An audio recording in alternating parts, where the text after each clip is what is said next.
어제는 서로의 결합을 가능하게 하는 조건은 닮습니다.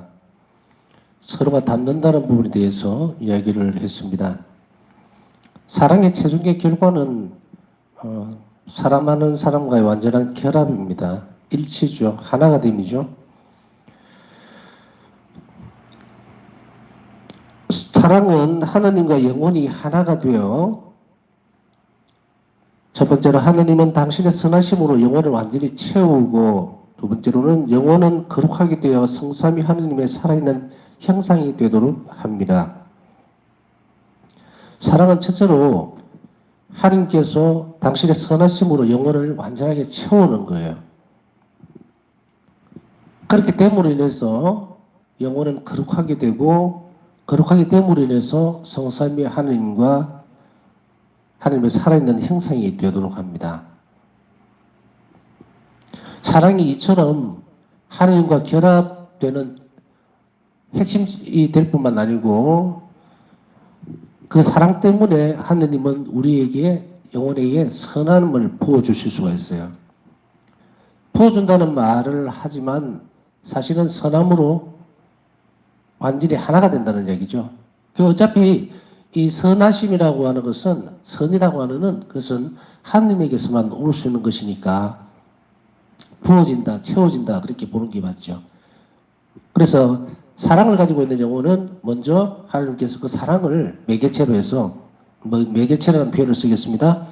매개체로 해서 우리 영혼 안에 선하심을 부어주게 되고, 선하심이 부어진 그 영혼은 어떻게 됩니까? 거룩하게 되죠. 거룩하게 됨으로 인해서 성삼위 하느님의, 삼일체신 하느님의 살아있는 형상이 되도록 합니다. 이렇게 본다면 우리는 이 사랑 때문에 이 세상 안에서 이미 하느님과 일치를 누릴 수 있다라고 볼 수가 있습니다. 나의 사랑과 하느님의 사랑이 하나로 일치된다. 일기 1334번. 저는 주님께서 성부와 성령과 함께 제 안에서 살고 계시는 것을 압니다. 아니, 오히려 주님 안에 살고 있는 것은 저라는 사실을 압니다. 오묘하신 하느님, 한 방울의 물이 큰 바다로 흘러들어가듯이 저도 그렇게 당신 안에 노예가 된다는 것을 압니다. 저는 주님께서 제 안에 계시고 저 주위의 모든 곳에 계시다는 것을 압니다. 그리고 저를 둘러싼 모든 것 안에 계시고 저에게 일어나는 모든 일 안에 계시다는 것을 압니다. 오 나의 하느님, 저는 제 마음 안에서 주님을 알게 되었고 모든 것을 우선하여 당신을 사랑해 왔습니다. 일기 478번. 바울사 성령은 여기서 놀라운 이야기를 하고 있습니다. 어떤 이야기를 하고 있냐면, 주님께서 성부와 성령과 함께 제 안에 살고 계신다. 삼위일체신 하나님께서 제 안에 살고 계신다. 사실 우리가 보면은 예수님과 하나가 된다, 예수님과 일치가 된다, 예수님이 내 안에 사신다, 이런 형태의 말은 많이 들어왔죠. 그러나 바울사 성령에게 있어서 우리가 알 수 있는 것은 뭔가? 이것은 복음이 완전히 실현되는 거죠. 예수님께서 선택하셔서 함께하는 그 영혼 안에는 아버지와 성령께서도 함께 하실 거라고 하는. 그래서 바울사 성령은 일기에서 이 사랑이 바로 삼위일체신 하나님께서 영혼 안에 사실 수 있도록 하는 것. 그렇기 때문에 우리는 먼 미래에 하나님께로 가서 우리 죽음이라고 하는 그 다리를 건너가서, 그 차원을 건너가서 비로소 하나님과 하나가 되는 것이 아니라는 이야기입니다. 역으로 이야기하면 얼마나 우리가 이 땅에서부터 잘 살아야 되는지 우리는 확실하게 알 수가 있다는 이야기죠. 이곳에서 채워지는 사랑이 완벽할수록 우리는 하나님께 빨리 갈 수가 있습니다. 빨리 간다는 이 말은 우리가 이해하고 있는 그 부분이 맞습니다. 어떻게 보면은 바로 천국을 지향하고 그 천국의 삶을 이 땅에서부터 실현해 나간다는 것은 우리가 막연하게 추상적이거나 혹은 이론적이거나 또 혹은 개념적인 문제로 받아들이지 않고 있다는 증거가 됩니다. 우리가 이 땅에서부터 우리가 삶을 살아가면서 뭔가를 실천하고 그걸 바라고 원하고 또 그것을 바란 것을 획득하기 위해서, 그 목표에 도달하기 위해서 이 땅에서부터 노력하는 사람들은 표가 나요. 그러면은 바울 사도뿐 아니고 요한복음에서도 말씀하고 있듯이 그 사람 안에 하나님의 사랑이 살아있다는 거예요. 그 사람의 하나님의 사랑이 살아있다는 것은 미래지향적인 삶을 산다는 이야기예요. 이건 하나의 이상이 아닙니다. 현실이에요. 그렇기 때문에 이상이라고 하는 것은 먼 미래에 일어날 일들을 그것만을 추구하는 것을 이야기합니다. 그렇지만 그게 아니고 여기서부터 지금 바로 현재라는 이 시점에서부터 살기 시작하는 그 형태로 우리는 하나님 나라에 갈 것이라는 거예요. 이 부분들을 우리 복음에서 여러 번 듣고 또 수없이 많은 어떤 강론이라든지 이런 걸 통해서 아마 다 들으셨을 거예요. 근데 그게 왜 와닿지를 않을까? 뭐 어떤 것은 감동적이기도 하고 어떤 데는 또 실현되어지기도 하겠죠. 다는 아니지만 적어도 우리 가운데 왜 그런 것들이 와닿지 않았을까 하는 분이 있다면 이제 이 점을 주의해서 잘 볼 필요가 있습니다. 그것은 왜냐하면 내가 사랑으로 변화되지 않았다는 아주 명확한 표시입니다. 사랑은 사랑을 이끌어드립니다. 우리가 사랑할수록 하나님의 사랑이 우리에게 더 부어지기 때문이죠. 물이 담겨 있어요. 물이 담겨 있는데 가마솥에 이 물이 뜨거운 물이 되기 위해서는 뭘 해야 됩니까? 밑에 장작불을 떼든지 아니면은 기름 난로 같으면은 하여간에 원료로서 불을 붙여야 그 물이 끓기 시작하겠죠. 우리가 사랑이라고 하는 것을 우리 영혼이라는 그릇 안에 담아는 놨어요. 담아는 놨는데 왜 차지도 덥지도 않은가? 그것은 밑에 연료가 제대로 연료를 사용해서 불을 안 붙인다는 이야기죠. 그런 상태에서는 우리가 하나님을 바랄 수도 없고 원할 수도 없고 그것은 우리가 본질적으로 추구하는 부분에서 벗어났기 때문에 우리는 천국을 그리워하지도 않습니다. 그래서 우리의 몸과 영혼은 어디에 붙어 있느냐? 이 지상에 딱 붙어서 세상 것인 것만 세상적인 것에만 관심을 가져요. 그래서 온통 걱정거리라든지 생각하는 것이 온통 세속적인 거예요. 내가 이걸 통해 참된 지혜라는 것이 무엇일까? 지혜롭다는 것은 지혜롭다는 이야기는 어떤 것을 보든 어떤 사건을 맞부딪히든 아니면 어떤 시간 속에서 일어나는 일들과 부딪히든 그곳에서 선익을 끌어낼 줄 아는 사람이야. 이 선익이라는 게 뭡니까? 그것은 내 구원에 유익한 것이 무엇인지를 알아채는 영혼이에요. 그 영혼 지혜로운. 그냥 무심하게 지나가고 무심하게 살펴보고 아무 생각 없이 사는 것. 복음의 곳곳에서 보면 이런 것들이 많이 나오죠. 슬기로운 처녀와 어리석은 처녀, 등불에 대한 비유. 그거 다 나오죠. 깨어 기다린다고 하는 것은 매 순간 우리의 시간들을 이렇게 잘 활용하는 겁니다. 그래서 비근한 여론은 이 성시간도 우리가 이 성시간 안에서 선익을 이끌어내야 돼요. 내가 예수님 앞에 있는데 그냥 아무 생각 없이 있는 거 그게 선익을 이끌어내지 못한다. 내가 예수님을 바라보고 예수님께서 내 안에서 활동하시도록 그게 성시간 성체조배예요. 예수님께서 내 안에 활동하실 수 있도록 난 침묵 중에 기다려주는 것. 그리고 내 안에서 무엇을 원하시는지 귀를 기울이는 것. 그리고 성체 안에 예수님께서 살아계시다는 사실을 확실하게 내가 믿고 확신하는 것. 이런 동작들. 이게 선익을 이끌어내는 거예요. 그러지 못하니까 우리가 어떻습니까? 같은 시간을 쓰더라도 뭐 하품까지는 하지는 않더라도 졸고 딴 생각하고 세속적인 뭐 걱정거리 떠올리고 그러다 보니까 시간들이 어떻게 되겠을까요? 예수님 뭘 해주세요, 뭘 해주세요, 큰일 났습니다. 내일 빚을 이자를 갚아야 되는데 이거 지금 큰일 났어요. 회사가 포도나게 생겼습니다. 우리 아들 잘 살게 해주세요. 뭐 하는 건지 모르겠어요. 예수님은 뭐 우리한테 빚진 거 있습니까? 하느님이 우리한테 정말 담보 잡힌 게 있어요? 아무것도 없어요.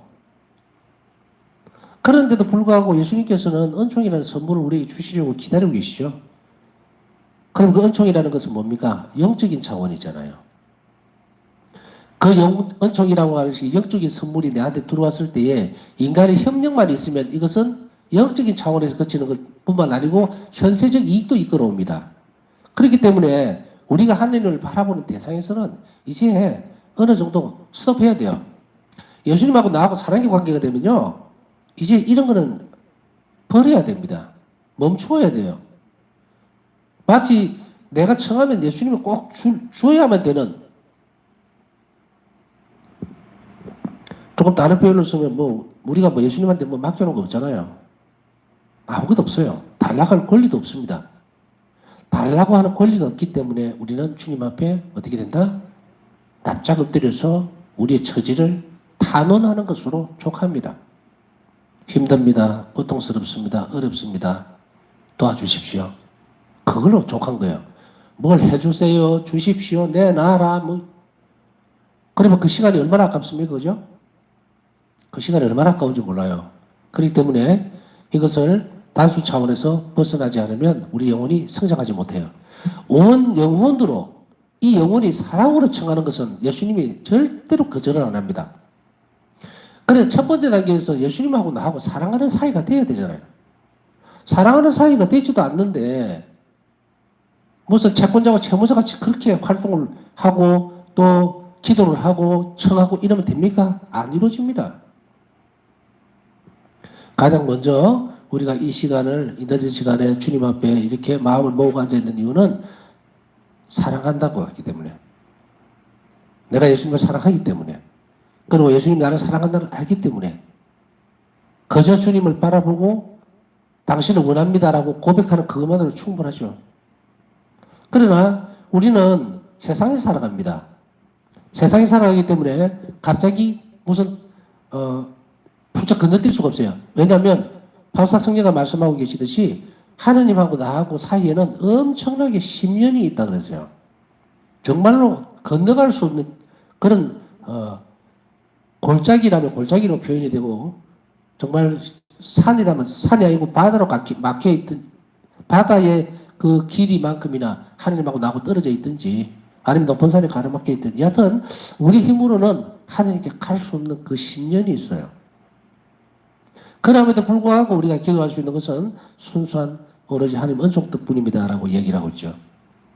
그렇기 때문에 우리가 이것을 가까이 하기 위해서는 우리 안에 이런 상황들을 잘 점검을 해볼 필요가 있습니다. 그렇게 해야만 바울사 성녀가 보셨던 이 시야를 가질 수가 있어요. 저는 주님께서 저 안에 계시고 저 주위의 모든 것에 계시다는 것을 압니다. 이거는 그냥 입으로 고백되어지는 내용이 아니죠. 제 주변의 모든 것이 그렇게 되기 위해서 첫째는 주님과 나와 내가 어떻다? 사랑의 관계가 있다. 내 사랑과 하나님의 사랑이 하나가 된다. 그 사랑도 성화될 수 있도록 우리는 하나님께 은총을 청해야 됩니다. 바울사 성경 말씀하셨듯이 저는 주님의 사랑으로 당신을 사랑하고, 그러니까 당신께서 나에게 주신 그 사랑으로 당신을 사랑하고 싶습니다. 이것이 모든 것을 다 녹여냅니다. 이 말이죠. 바울사 성령은 하나님 은총의 도움으로 사랑의 완전한 단계에 이르게 되었습니다. 앞에 읽어드렸던 일기 내용은 사랑의 완전한 단계입니다. 삼위일체이신 하나님께서 내 영혼에 사신다는 것을 안다라고 하는 것, 그것이 사랑의 가장 완전한 단계에 이르는 겁니다. 삼위일체이신 하나님 안에서 살 수 있는 것은 어디입니까? 우리가 죽어야 돼요. 우리 조건한 이후에 누려야 될 그 삶을 바울사 성령은 이 땅에서부터 사랑의 완전한 단계에 이르렀던 겁니다. 우리 또한 이 땅에서 삶이 귀중한 만큼 최선을 다해서 사랑하도록 애를 써야 한다는 거죠. 성령은 하느님과 친밀한 결합을 이룰 수 있었으며 영원에서 우리를 기다리고 있는 축복과 유산 기쁨을 이미 이 땅에서 하나님 안에서 누릴 수 있었다. 자, 제가 말씀드렸던 내용이 다 나오죠. 이게 영원에서 우리가 죽고 난 이후에 누릴 그 축복과 유산 기쁨을 이미 이 땅에서부터 하나님 안에서 누릴 수 있었어. 그렇다면 우리도 누릴 수 있다. 혹은 누려야 한다. 누릴 수 있도록 노력을 하라는 것이 말보다는 누려야 합니다라고 말하는 것이 좀 더 맞을 거예요. 저를 포함해서 여러분도 마찬가지입니다. 이 땅에서부터 바로 영원에서 누리는 천국에서의 기쁨을 이 땅에서 누리고 살아야 돼요. 그것을 하기 위해서 우리는 희생도 바치고 순환도, 예수님 순환에 우리의 십자가를 결합시키고 그러잖아요. 그게 뭡니까? 어떤 사람들은 아이고 이렇게 고생하다가 이제 천국 가면은 그때야 복을 받으리라고 그렇게 착각하면 안 됩니다. 이 땅에서 누리던 것을 그대로 가져갑니다. 자, 그 다음에 테마를 바꾸어서 사랑과 의탁. 첫 번째로 사랑은 모든 특성들이 유형화된 것이며 특성들의 핵심이다. 이 말은 무슨 말이냐면 사랑은 모든 특성들이 유형화된 것, 보일 수 있는 형태로 드러나는 특성들의 핵심입니다. 그리고 우리가 겸손이라면 어떻게 됩니까? 겸손해도 그것은 드러나죠. 그렇기 때문에 사랑은 모든 특성들이 유형화된 거예요. 사랑 안에서 다 나왔다는 거예요. 이 사랑이 핵심이죠. 이 사랑에서부터 출발이 되어지니까 겸손도 사랑이고 선함도 그것도 사랑이고 그 모든 것의 핵심적인 부분이 됩니다. 그러니까 사랑이 결합되면 겸손이 밖으로 나와버려요.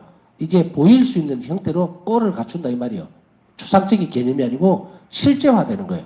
그래서 우리가 겸손해질 수 있고 하는 것은 바로 이런 때문입니다. 사랑이 없으면 다 무너져 버립니다. 사랑은 모든 특성들을 완성하고 실천하도록 합니다. 겸손도 사랑이 추진력이 됩니다.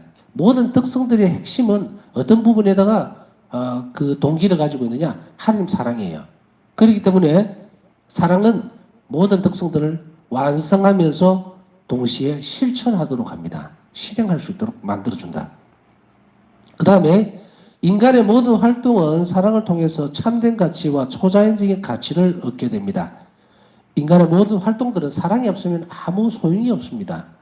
왜냐하면 사랑만이 참된 가치를 가질 수 있도록 만들어요. 우리 행동에서.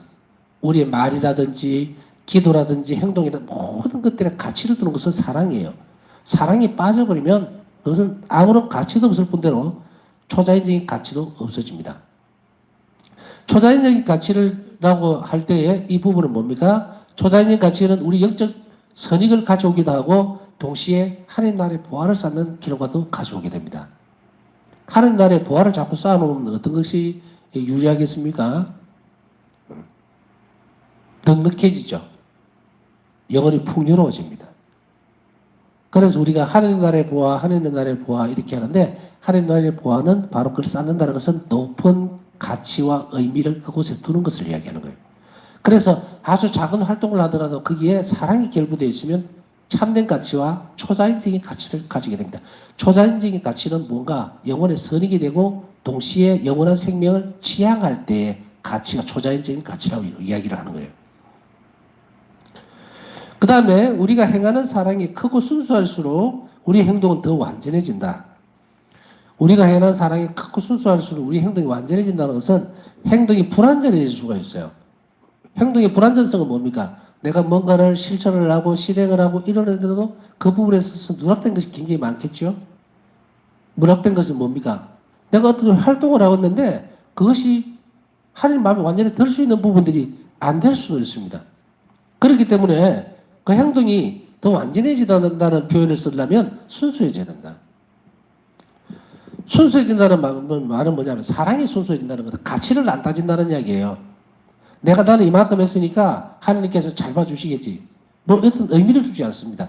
그저 그 출발이 예수님을 사랑하기 때문에 하나님 그걸 원하시니까 내줄 때 그때 순수한 등 내 이익을 따지는 것이 아니기 때문에 어떤 조그마한 기쁨도 내가 가져오지 않으려고 할 때 그때 순수해지는 사랑이 더 깊어집니다.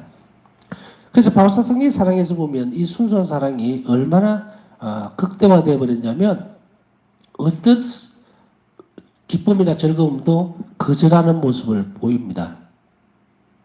저는 저 대신에 이것을 여러 영혼들의 구원을 위해서 양보합니다. 그렇게 주님께 드리고 그 영혼들이 죄 짓는 그 영혼들이 받아야 될 그런 고통과 괴로움을 저에게 주십시오. 라고 일기에서 이야기하고 있죠. 이것이 순수한 사랑이에요. 어떤 대가라든지 어떤 기쁨에 대한 어떤 그런 것도 바라지 않는 그런 태도, 그것입니다. 사랑은 하느님과 인간이 서로를 위해 선한 일을 하도록 만듭니다. 다시 얘기하면 사랑 때문에 하느님은 당신 자신을 인간에게 내주시고 인간은 자기 자신을 다시 하느님께 되돌려 드립니다. 하느님께서 사랑을 우리에게 먼저 주셨다는 확신, 그리고 그것에 대한 깊은 신뢰는 똑같은 방식으로 하느님께 그 사랑을 되돌려 드리도록 애를 씁니다. 그렇기 때문에 하느님은 우리에게 선한 일을 하시는 것이고 우리 또한 하느님 위해서 선한 일을 하도록 만들어 갑니다.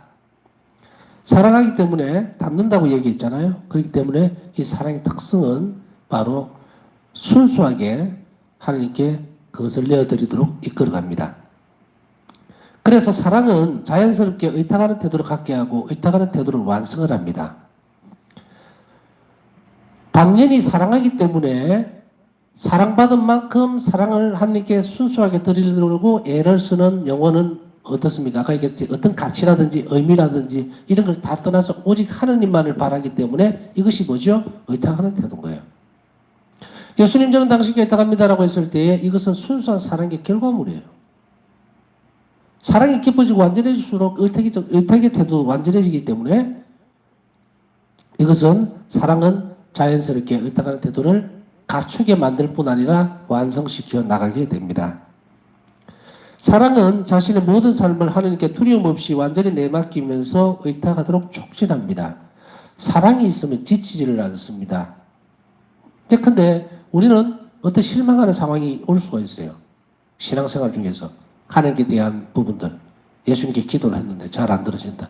내 삶이 너무 팍팍하다. 난 열심히 살은 것 같은데 왜 예수님 나를 이렇게 놔두고 이런 부분들이 있을 때 그때는 우리는 어떤 것을 살펴봐야 되느냐면 내하고 나 자신과 예수님의 관계가 어떤 관계인가? 아직까지도 덕실을 따지는 건가? 나에게 좋은 걸 주면은 그냥 해서 주님을 찬양합니다 해놓고 조금이라도 불편한 것을 주게 되면 예수님 나한테 이럴 수 있어요. 정말로 섭섭하네요. 이렇게 되는가? 그건 사랑이 아니에요. 그거는 즉시로 자신이 사랑이 부족하다는 것, 사랑이 메말라 있다는 것을 빨리 깨달아야 합니다. 그렇기 때문에 사랑이 커질수록 자신의 모든 삶을 하나님께 두려움 없이 내맡기고 의탁하도록 만드는 거예요. 그래서 어떤 상황이 오든 나는 하나님을 사랑하기 때문에 내맡기게 됩니다. 의탁하는 태도가 커지죠. 그래서 사랑과 의탁은 비례한다 그러죠. 이런 것들이 들쭉날쭉하게 되면 우리는 의탁하는 태도가 완성되지 못한 상태, 다시 이야기하면 아주 부족한 상태로 인식을 하면 됩니다. 의탁하는 태도가 부족할수록 우리는 어떻게 된다? 하나님 은총을 덜 받게 됩니다. 혹은 하나님 은총을 낭비하게 되죠. 그렇기 때문에 우리는 이 사랑이 우리 자신들을 하나님께 의탁하는 태도를 더 완성시켜 나가고 성장시켜 나간다는 것을 안다면 매번 우리가 예수님 저는 당신께 의탁합니다라고 했을 때 말로만 해서는 안 된다. 나는 예수님을 얼마나 하나님을 사랑하는가. 그리고 그 사랑에 모든 것을 내맡기고 있는가를 우리는 점검한 뒤에 예수님 저는 당신께 의탁합니다 라고 고백해내야만 우리에게 필요한 은총들이 주어질 것이라는 것을 잊지 말아야 합니다. 제 사랑의 증거를 당신께 들을 수 있도록 해주십시오. 저는 당신 손이 저에게 주시는 모든 것을 받아들입니다. 예수님, 당신의 사랑은 저에게 충분합니다. 제가 버림받고 암흑 속에 있을지라도 고민과 두려움 속에 있을지라도 고통과 쓰라림 가운데서도 영혼의 괴로움과 비통함을 겪을 때에도 저는 당신을 찬미합니다. 어떠한 상황에서도 주님은 찬미를 받으소서. 일기 1662번 제 사랑의 증거를 당신께 드릴 수 있도록 해주십시오라고 하면서 어떤 고통, 어떤 삶이 또 어떤 고민이 주어지더라도 또 혹은 두려움이 있을지라도 영혼의 괴로움과 비통함을 겪을 때에도 저는 당신을 찬미합니다. 사랑은 모든 것을 극복해 나갑니다. 그렇기 때문에 계산을 하지 않습니다. 그저 예수님이 좋을 때, 그저 하느님이 사랑스러울 때 그때 우리는 무엇을 기억해야 할 것인가? 바우스트 성령에게 있어서 이 오늘 읽어드린 이 일기에서 저는 당신 손이 저에게 주시는 모든 것을 받아들입니다. 당신 손이 주는 모든 것이라는 것이 무엇일까요? 그것은 1부터 24, 그러니까 24시간 동안 1초도 낭비 없이 모든 것이 하나님 섭리에 있다고 받아들일 때에만 이 말을 이해한다는 거예요. 모든 것, 내 앞에 있는 어떤 일들, 어떤 것들이라도 주님의 손길 없이는 이루어질 수 없음을 믿는 태도, 그리고 어떤 경우에도 나를 불행하지 않게 하려는 것, 어떤 경우에도 나를 사랑으로 이끌어 가시고 선한 일을, 좋은 것을 나에게 주시리라고 하는 확신, 그것이 어디에 근거를 해야 될 것인가? 그것은 하나님께서 나를 사랑하신다고 하는 확신을 가질 때 가능한 문제예요.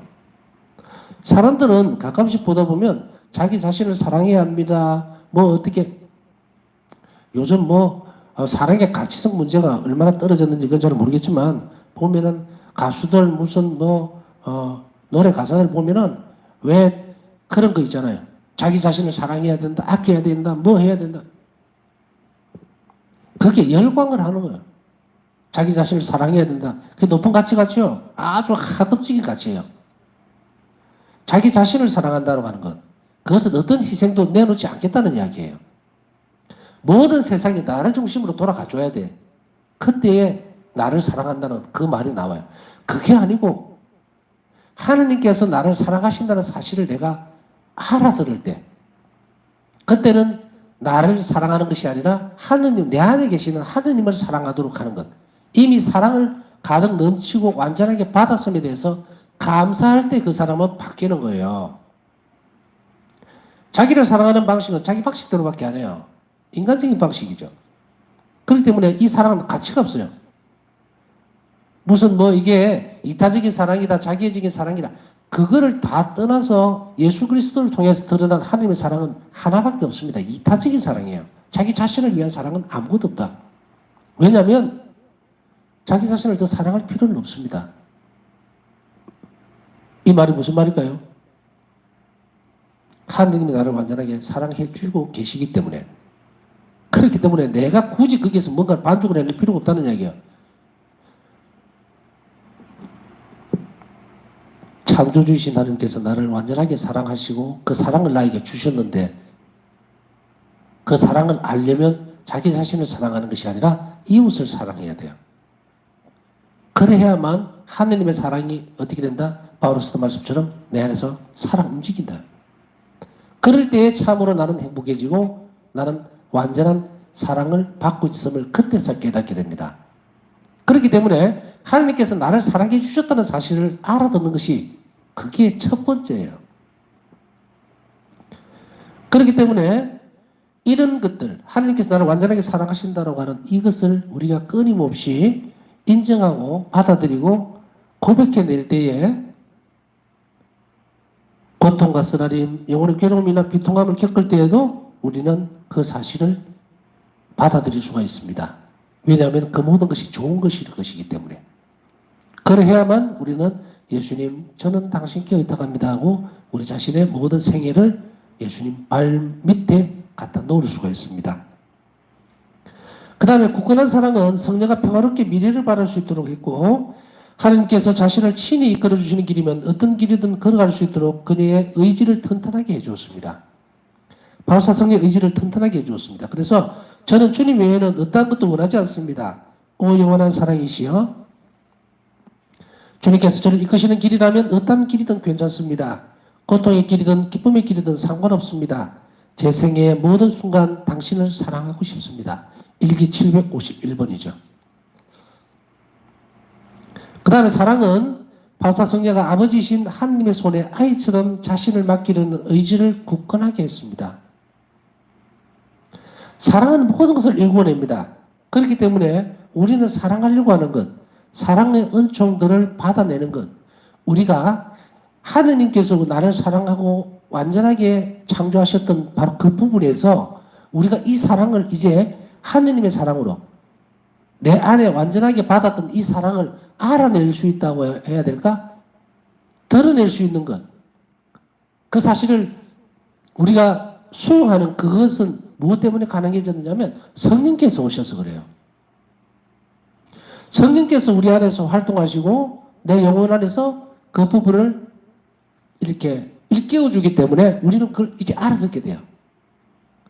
알아듣게 돼요. 그런데 그것이 성령께서 내 영혼 안에서 활동을 하시더라도 이건 무형입니다. 무형. 형태가 없어요. 그것이 참으로 하나님께 대한 사랑이고 하나님께서 나를 사랑하신다는 것을 확신하고 받아들이기 위해서는 무형이 아니고 유형의 어떤 것으로 드러나야 돼요. 형태가 드러나야 되는데 이 부분이 뭐냐면 아까 얘기했듯이 모든 특성들은 유형화시킨 것. 사랑이 모든 특성들을 끄집어냅니다. 그렇게 되어질 때에 우리는 그걸 실행해 가면서 내 안에 하나님의 사랑이 완전하다는 것을 알아듣게 됩니다. 그렇게 했을 때에 우리는 아이처럼 자신을 맡기려는 의지를 굳건하게 할 수 있다는 이 말을 알아들을 수가 있습니다. 내적 삶에서 나는 결코 이유를 따지지 않는다. 나는 하느님의 영이 나를 이끄시는 길을 분석하려고도 하지 않는다. 나는 내가 사랑받고 있고 또 사랑하고 있다는 것을 아는 것으로 충분하다. 일기 293분입니다. 아이처럼 자신을 맡기 위해서는요, 하느님의 영이 나를 이끄시는 길을 분석하려고도 하지 않고 이유를 따지지도 않습니다. 내가 사랑받고 있고 또 사랑하고 있다는 것을 아는 것으로 충분하기 때문입니다. 오늘 남은 시간 주님께 나를 먼저 사랑해 주셔서 감사하다고 고백해야 될 것이고 또 그 사랑을 다시금 이웃과 하나님께 돌려드릴 수 있도록 그렇게 함으로 인해서 저는 당신께 의탁합니다라는 이 고백이 온전히 되는 그날까지 우리를 잘 이끌어 주시고 은총으로 우리를 감싸 주시도록 청하면서 남은 시간 묵상하도록 하겠습니다.